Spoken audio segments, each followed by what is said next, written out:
नमस्कार, मैं सत्येंद्र कुमार सिंह। अभी तक हम लोगों ने पतरातू थर्मल पावर स्टेशन के बारे में जो भी जानकारियां ली है और जो भी हमने बताया है पिछले 2 एपिसोड में, उसमें हमने ये बताया था कि पतरातू थर्मल पावर स्टेशन में जो भी मशीनरीज हैं, उस मशीनरीज को जिसकी कीमत कम से कम 1500 करोड़ रुपए मापी गई है, आंकी गई है, उसे 450 करोड़ के आसपास में किसी एक निजी कंपनी को, एमटीसी कंपनी को बेच दिया गया है। इस संबंध में अखिल भारतीय हिंदू महासभा के तत्कालीन राष्ट्रीय प्रवक्ता और आज वे राष्ट्रीय संगठन महामंत्री हैं सैल्यूट तिरंगा के प्रमोद कुमार मिश्रा जी, उन्होंने इस मामले को आगे ले गया है, अदालत तक इस मामले को ले जाया गया है और अभी तक उन्होंने क्या कार्रवाई की है वो बताएंगे प्रमोद कुमार मिश्रा जी। मैं प्रमोद कुमार मिश्रा जी को स्वदेश वाणी में स्वागत करता हूं। प्रणाम। अब बताएंगे प्रमोद जी कि क्या क्या कार्रवाई इन्होंने की है, कहां कहां इन्होंने पत्र लिखा है और उसका क्या परिणाम निकला है। देखिए, पीटीपीएस अर्थात पतरातू थर्मल पावर स्टेशन, यह एक राष्ट्रीय संपदा है और स्क्रैप माफियाओं ने मिलकर एनटीपीसी और पीटीपीएस, जो पीटीपीएस अभी एनटीपीसी का सब्सिडियरी माना जाता है, और मेकॉन के कुछ पदाधिकारियों ने मिलकर के यह घोटाला को अंजाम दिया है। वास्तव में अगर प्रारंभ से इसकी बात की जाए तो 2015 में केंद्र सरकार के द्वारा पीटीपीएस के मॉडर्नाइजेशन के लिए 450 करोड़ राशि आवंटित की गई थी और यह समझ करके कि पुराना जो हमारा प्लांट है उसको बंद नहीं किया जाएगा, क्योंकि यदि बंद किया जाएगा तो बहुत सारे मजदूर अनएम्प्लॉयड हो जाएंगे। वह राशि 450 करोड़ की उसकी उपयोगिता भी हुई नवीनीकरण में, लेकिन मात्र 4-5 माह के अंदर पीटीपीएस के पदाधिकारी और एनटीपीसी के पदाधिकारी, मेकॉन के पदाधिकारी, ये मिलकर इन्होंने इसको स्क्रैप घोषित कर दिया गया।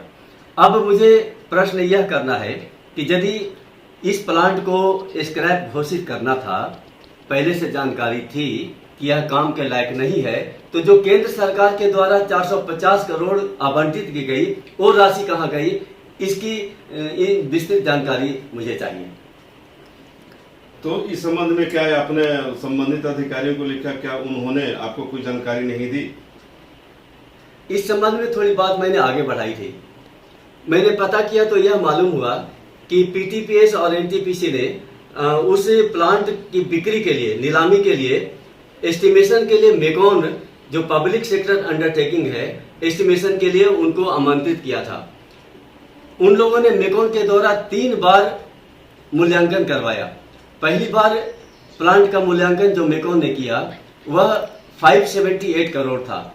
उसके बाद दूसरी बार किया गया और तीसरी बार दिसंबर 2019 में मेकॉन ने फाइनल एस्टिमेशन किया। उसका दाम घट करके 244.59 हो गया और 244.59 को आधार मान करके एनटीपीसी और पीटीपीएस ने नीलामी के लिए कार्रवाई शुरू की। इस संबंध में हमने एक पत्र एनर्जी मिनिस्टर को लिखा था, केंद्रीय ऊर्जा मंत्रालय को, और उसकी प्रति गृह मंत्रालय, प्रधानमंत्री कार्यालय और झारखंड सरकार को भी हमने दिया था। उसके आधार पर पीटीपीएस का सीईओ ने जो 3 पेज का जो पत्र का जवाब हमें दिया है, उससे मैं बिल्कुल असंतुष्ट हूं, क्योंकि मेरे सारे प्रश्नों का उन्होंने फैब्रिकेट करके वह जवाब दिया है। इससे यह जाहिर होता है कि यदि इस पर केंद्र सरकार एक समिति बनाकर इसकी जांच पड़ताल करवाए तो निश्चित रूप से 3-4 ऑफिसेज के बड़े बड़े पदाधिकारियों की संलिप्तता इसमें सामने आएगी, जो कि केंद्र सरकार को करना चाहिए था, क्योंकि यह राष्ट्रीय संपदा है। तो 3 कंपनी को इसमें आप किस तरह से इंटेंगल कर रहे हैं?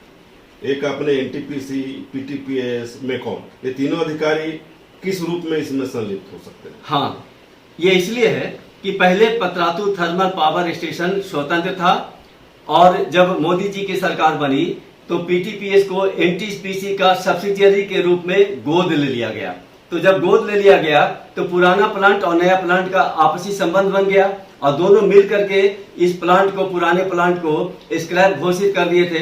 तो उसका स्क्रैप घोषित करने के बाद नीलामी के पूर्व उसका एस्टिमेशन कराना बहुत जरूरी था और मेकॉन एक रिनाउंड कंपनी है रांची स्थित, उनको आमंत्रण दिया गया विधिवत लेटर दे करके और 3 बार उनको आमंत्रित किया गया और 3 बार में 578 करोड़ से उसकी राशि 244.5 रन हो गया। यह कैसे हो गया इतने कम समय में, यह बहुत ही आश्चर्यजनक की बात है।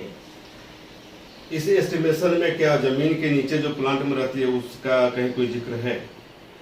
देखिए, हमने कुछ पीटीपीएस के पदाधिकारियों से बात की थी। कुछ लोग वहां के पदाधिकारी भी इस जानकारी से नाराज हैं, इन बातों से नाराज हैं।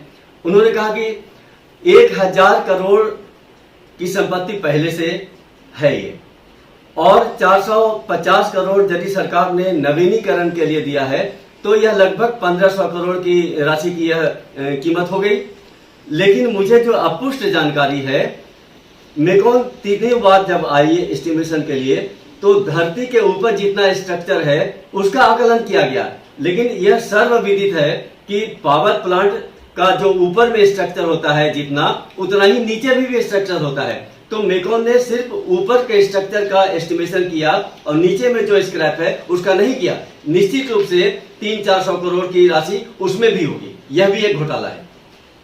आपने जो लिखा है पत्र केंद्रीय ऊर्जा मंत्री भारत सरकार को, उसमें एक पॉइंट है कि बिडर्स जितने भी थे एमटीसी को छोड़ करके किसी भी बिडर्स को अंदर नहीं जाने दिया गया, ये क्या मामला है?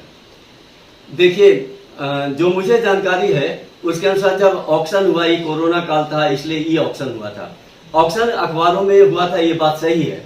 और 33 पार्टीज पीटीपीएस का दौरा किया था और 33 में से 25 पार्टीज एग्री किए और उन्होंने आवेदन दिया। जिस डेट को तय हुआ था कि आवेदन देने वाले लोग वहां पर आएंगे, उपस्थित होंगे, उसमें 25 पार्टीज के प्रतिनिधि वहां उपस्थित हुए थे और सभी 25 पार्टीज का एंट्री पॉइंट पे गेट पर रजिस्टर में एंट्री के लिए हस्ताक्षर है। लेकिन जो मुझे जानकारी है कि 24 पार्टीज को अंदर प्रवेश निषेध किया गया और केवल मेहता एंड ग्रुप जो मुंबई की एक स्क्रैप खरीदने वाली कंपनी है उसको सिर्फ अंदर किया गया। यह भी प्रश्नवाचक चिन्ह इसमें लगता है कि 25 पार्टी में कौन सा आधार ऐसा हुआ कि 24 को आप बाहर रखे हस्ताक्षर करा करके एंट्री आपने प्लांट में नहीं दिया और एक मेहता एंड ग्रुप को आपने अंदर किया। यह बहुत ही संदेहास्पद स्थिति है। इस संबंध में, इस मामले में, इस घोटाले को लेकर के आपने सिर्फ केंद्रीय ऊर्जा मंत्री को ही पत्र लिखा है कि इसके अलावा और भी कोई कार्रवाई है, इस पर कोई कार्रवाई हो, इसके लिए आगे कोई क्या क्या कदम आपने उठाया है? नहीं, मैंने मुख्य पत्र लिखा था केंद्रीय ऊर्जा मंत्रालय को और उसकी प्रति हमने गृह मंत्रालय, प्रधानमंत्री कार्यालय, एनटीपीसी और जो रांची के अपने सांसद हैं सिन्हा जी, जयंत सिन्हा जी, उनको भी हमने पत्र की कॉपी दी थी। सभी को इस बात की, इस घोटाले की जानकारी है, लेकिन कहीं पर से भी कोई खास एक्शन हुआ ऐसा नहीं मुझे लगता है। केवल इतना है कि जब हमने अक्टूबर 2020 में गृह मंत्रालय को मेल किया था तो गृह मंत्रालय से तत्काल उसी संध्या को CBC Delhi, CBI Delhi, CBI Patna और सीबीआई रांची को एक फॉरवर्डिंग दिया गया था कि इस घोटाले के विषय में आप जांच पड़ताल करें, लेकिन कहीं पर भी कुछ नहीं हुआ। तब थक हार करके हमें लगा कि अब एकमात्र हाईकोर्ट ही हमको मदद कर सकता है। तो हमने अक्टूबर 2020 में हाईकोर्ट में इस संबंध में एक पीआईएल भी दायर किया है और वह पीआईएल हमारा एक्सेप्ट हो गया है। रजिस्ट्रेशन नंबर भी मुझे प्राप्त हुआ है, किंतु कोरोना काल के कारण चूंकि सब कोर्ट्स बंद थे इसलिए हमको सुनवाई के लिए कोई अभी तिथि नहीं मिली है, उसकी मैं प्रतीक्षा में हूँ। कब तक होने की उम्मीद है, क्या लग रहा है आपको? हमने फिर से इसको एक्सेलरेट किया है और हमने कई पत्रकार बंधुओं से आग्रह किया है, जिसमें एक आप भी हैं, और हम आप सबों से निवेदन करते हैं कि अब बहुत हो गया, ये राष्ट्रीय संपदा है और यदि इतना बड़ा घोटाला सबकी नजर में है और सब अगर मम है, चुप हैं, तो यह बहुत ही दुर्भाग्यपूर्ण स्थिति है, क्योंकि सब लोग जानते हैं कि वर्तमान प्रधानमंत्री जो है वो भ्रष्टाचार के खिलाफ हैं। तो यदि भ्रष्टाचार के खिलाफ हैं तो उनके अंतर्गत जो मंत्रालय चल रहा है वह भ्रष्टाचार में उनकी संलिप्तता कैसे है? और यदि मेरे द्वारा इतनी उजागर की गई है बात, तो कहीं पर भी कोई कंक्रीट डिसीजन क्यों नहीं अब तक लिया गया? यह मुझे बहुत दुख है इस बात की। आपको नहीं लगता कि आप जो है भाजपा के केंद्र में भाजपा की सरकार है और आप भाजपा कहें या फिर आरएसएस कहें, उससे जुड़े कई संगठनों से भी जुड़े हुए हैं, और आपके द्वारा मामला उठाए जाने के बाद भी भाजपा के केंद्र में सरकार होते हुए भी पदाधिकारी एक्शन नहीं ले रहे हैं, इससे आप किस रूप में देखते हैं? देखिए, संघ और संघ परिवार में ईमानदार लोगों की कमी नहीं है, लेकिन कुछ बेईमान भी हैं, इसको नकारा नहीं जा सकता। यदि इसमें कुछ बेईमान लोग नहीं रहते तो आज हमारा जैसे ही पत्र गया था उस समय से उनका काम प्रारंभ हो जाता कि यदि राष्ट्रीय संपदा में इतनी बड़ी घोटाला का उजागर हो रहा है तो उसमें कुछ न कुछ लोग इन्वॉल्व होते। केंद्र सरकार की इन्वॉल्वमेंट होना चाहिए था, और साथ ही साथ क्योंकि यह झारखंड राज्य स्थित यह पतरातू थर्मल पावर स्टेशन है, तो माननीय मुख्यमंत्री हेमंत सोरेन जी को भी यह जानकारी है। उसके पहले माननीय रघुवर दास जी मुख्यमंत्री थे, उसमें भी इसकी जानकारी उनको भी थी। तो ये सारे लोगों को जब जानकारी है तो मुझे यह समझ में नहीं बात आती है कि चाहे संघ परिवार से जुड़े हुए लोग हों या संघ परिवार और भाजपा के विरोधी लोग हों, ये संपदा तो राष्ट्रीय है। किसी न किसी को इसमें हमारी उजागर जो हमने किया है उस बात पर आना चाहिए था सामने, और यदि नहीं आते हैं तो सभी के सभी हमारे अनुसार संदेह के घेरे में हैं। धन्यवाद प्रमोद जी। अभी आपने सुना कि प्रमोद मिश्रा जी ने इस मामले को लेकर कहां गए, मंत्रालय तक गए, अदालत में भी पहुंचे हैं, और अदालत की कार्रवाई का इन्हें इंतजार है कि आगे क्या कार्रवाई होगी। धन्यवाद। अगर आप इस चैनल पर नए हैं तो हमारे चैनल को लाइक, शेयर एंड सब्सक्राइब जरूर करें ताकि आने वाली देश विदेश की खबरें आपको मिलती रहे। स्वदेश वाणी।